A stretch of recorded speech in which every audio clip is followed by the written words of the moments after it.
ఈ దినవాక్య ధ్యానాంశం. సర్వాధికారి అయిన దేవుడు.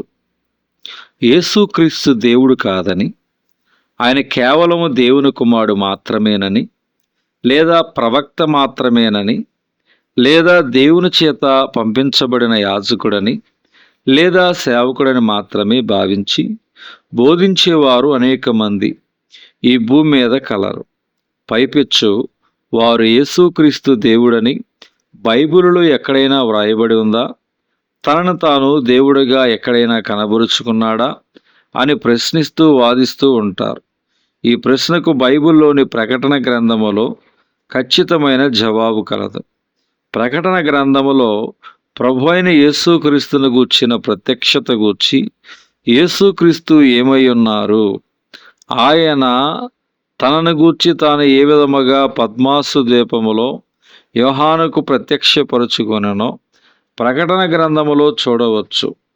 ఆల్ఫయు ఒమేగయు నేనే, వర్తమాన భూత భవిష్యత్ కాలములో ఉండువాడను నేనే అని సర్వాధికారియు దేవుడనగు ప్రభువు సెలవిచ్చుచున్నాడు. ప్రకటన గ్రంథము 1వ అధ్యాయం 8వ వచనం.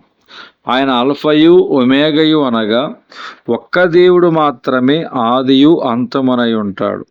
ఇదిగో త్వరగా వచ్చుచున్నానని సెలవిస్తున్నది. ప్రభు అయిన యేసుక్రీస్తు త్వరలో రాబోతున్నది నేనే అనియు, మరియు నేనే ఆదియు అంతమునై ఉన్నానని సెలవిస్తున్నాడు. అనగా నేనే అల్ఫయు ఒమేగయు, మొదటివాడను కడపటివాడను, ఆదియు అంతమునై ఉన్నానని సెలవిస్తున్న ప్రభు అయిన యేసుక్రీస్తే సర్వాధికారి అయిన దేవుడు.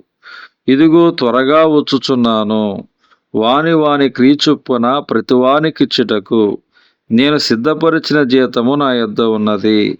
నేనే అల్ఫాయు ఒమేగయు, మొదటివాడను కడపటివాడను, ఆదియు అంతమునై ఉన్నాను అని ప్రకటన గ్రంథము 22వ అధ్యాయము 12 నుంచి 13 వచనాలు మనం చూడగలుగుతున్నాం.